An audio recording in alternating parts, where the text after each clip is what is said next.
Hello, I welcome you to this session of Python programming. In today's session, we'll be continuing with our discussion on the read operation, uh, that is a select statement using Python and Oracle. So, in our previous this thing video, we have discussed about specifying the constant values and the variable values in the where clause. And we also discussed that specifying a variable directly in the where clause makes our query prone to SQL injection attacks. So we also discussed that we should be using the bind variables to specify the various conditions in our queries, the various variables in our queries. And a bind variable can be specified using either a sequence or a dictionary.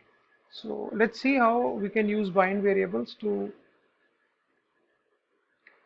specify the select statement.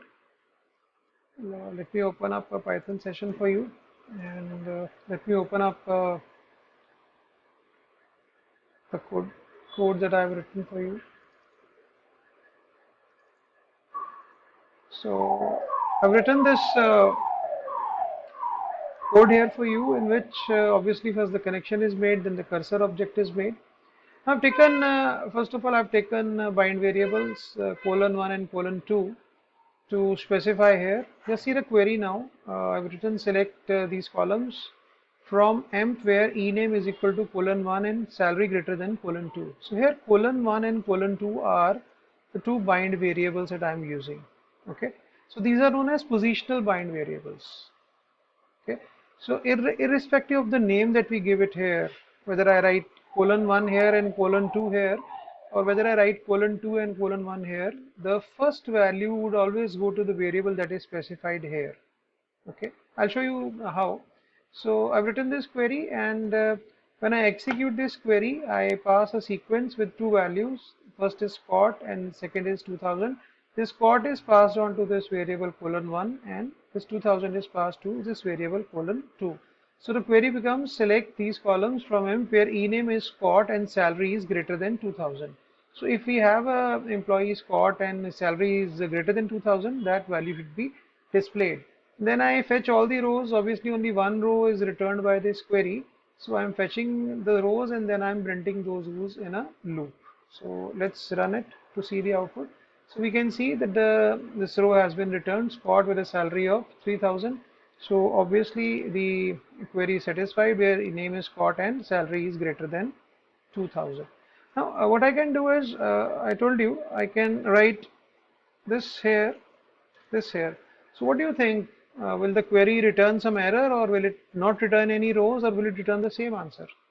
I told you that these are the positional this thing. So this :2 is the first bind variable. So it will pick up the first value from here. So the output of this query would exactly be the same as was in the previous case. Okay. And then obviously I can use a like operator here instead of an equal to. And while specifying here, I can specify a string here. So this will now return all the rows from the table in which the name begins with S and salary is greater than 2000. Let's see how many such rows are there. So only one such row is there. Okay, let's just confirm. Let's go to our Oracle session and let's see here. Yeah, Scott with a salary of 3000 and Smith with a salary of 960. Okay.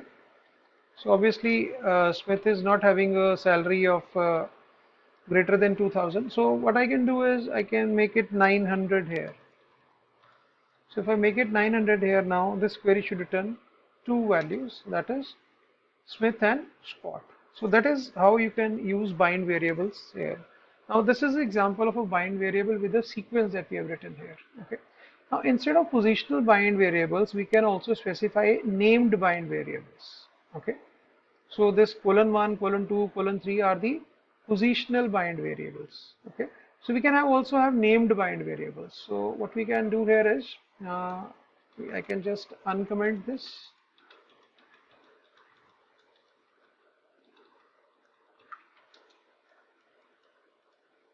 And now the query, my bind variables are name and sal. Okay, I've taken two bind variables, name and sal. So here I specify in the shape of a dictionary that the value of name is, the key is name and the value is NN, the variable that I'm inputting here.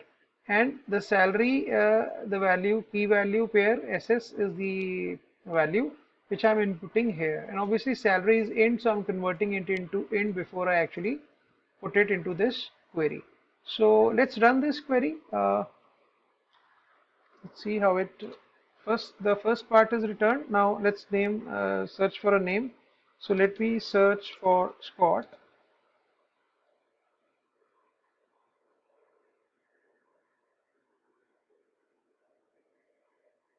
Okay, let's run it again.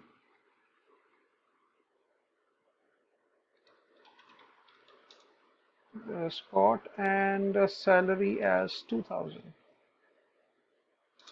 So this Scott is returned because his salary is greater than 2000. And what I can do is I can specify the same query that we executed in the top part. I can again repeat that query here. I can give the name as Scott and I can give the salary as greater than 900. No, I needed to, yeah, needed to give the search string as S percentage and salary greater than 900. So it is not returning, or what has happened? Yeah. We need to write here like. So we need to make certain changes to see the outputs. So let's run it finally so that we can reach an output here. Yeah, we need to give something like this and we need to give this. So now we see both the rows are returned. So as we can see that in this example we have understood the concept of the positional bind variables and the named bind variables. Okay, and positional bind variables are colon 1, colon 2, colon 3, so on, and named bind variables obviously start with an alphabet. So I've taken a named bind variable name and a named bind variable sal. And with this, like this, you can mention the various conditions, the variables. This is a safe way of executing your select statement, and no SQL injection attack can be put into these while you're using bind variables. And remember that bind variables are used in the execute statement either as a sequence or as a dictionary.